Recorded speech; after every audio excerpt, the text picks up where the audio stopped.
Video number 35, graphing linear equations using ordered pairs. Now guys, the correct answer to this problem is a bunch of correct answers. You see, 1 for x, 7 for y, 3 for x, 5 for y, 6 for x, 2 for y, 8 for x, 0 for y. You see, these are a bunch of the correct answers. You can throw negatives. That's what makes this a situation where there's an infinite number of correct answers. 1.5, comma, 6.5.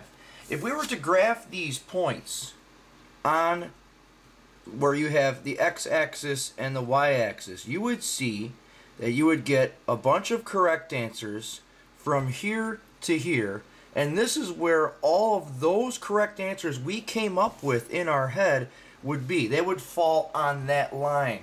So therefore the line is the correct answer to the equation. The line represents all of the correct answers.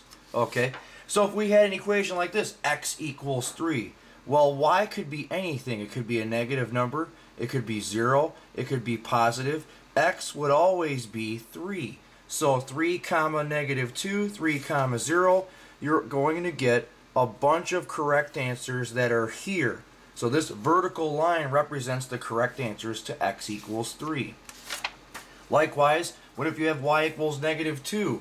Well, x could be anything, but y would always be negative 2. So x could be a negative number, x could be 0, x could be positive, x could be a fraction. Y would always be negative 2. And where is y negative 2? Down here. So therefore y equals negative 2 is actually a horizontal line, even though the y-axis is a vertical line. Okay, this is where y is negative 2. This is where y is 9. This is where y is negative 9. Okay, what about where y is 0? Where does y have a 0 height?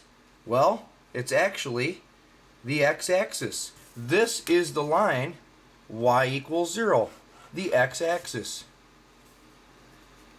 So the y-axis is the line y equals 0, therefore the x-axis is the line y equals 0, therefore the y-axis is the line x equals 0. So if you have any questions or concerns, please do not hesitate to send me an email, and of course, good times.